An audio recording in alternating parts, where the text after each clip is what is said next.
नमस्कार, मी अश्विनी चॅनलवर तुमचं खूप मनापासून स्वागत। आज आपण बघणार आहोत आळूची देठी। ही पहा, देठं काढून घेतलेली आहेत। हे वडीचं आळू आहे, त्याची ही देठं काढून घेतले। ही सोलायची, बारीक चिरायची आणि शिजवायची। शिजवून गार झाल्यावर त्याच्यात दही घालायचं आहे, नारळ, दाण्याचं कूट, मीठ, साखर, थोडीशी मिरचीचा खरडा आणि वरून फोडणी, की आपली झाली आळूची देठी। आता ह्या पानांच्या वड्या लावूया आणि ह्याची देठी बनवूया।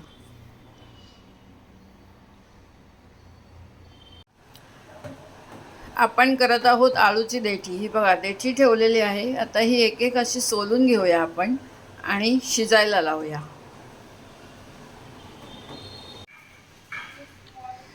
आळूची देठी पहा, आता आपण सोलून घेतलेली आहे। ह्याच्यात पाणी घालायचं आहे, लिंबू पिळायचं आहे आणि शिजायला ठेवले आहे। ही अशी देठी असते, आळूला देठं अशी असतात, ही सोलून घ्यायची। लिंबू आपण पिळून घालायचं आहे आणि ही बघा अशी सालं काढून घ्यायची सगळी।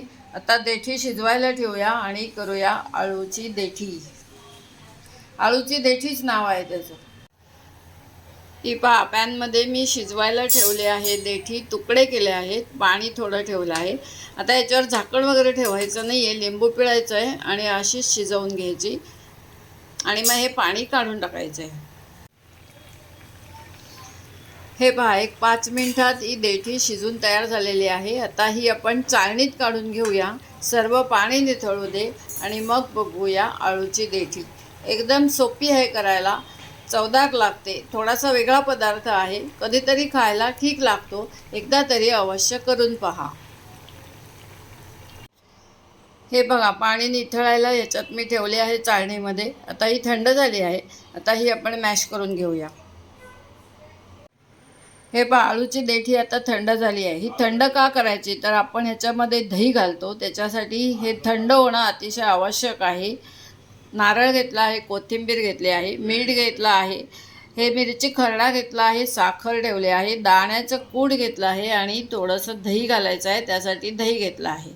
आता हे आपण मॅशरने मॅश करून घेऊया आणि सर्व साहित्य घालूया, की आपली बनली देठी। हे पहा, अशा रीतीने आपली आळू देठी तयार झाली आहे। ही आवडल्यास लाईक, शेअर, सबस्क्राईब करायला विसरू नका। धन्यवाद। आता आपली भेट एका छानशा पदार्थासोबत होणार आहे, तोपर्यंत बाय बाय।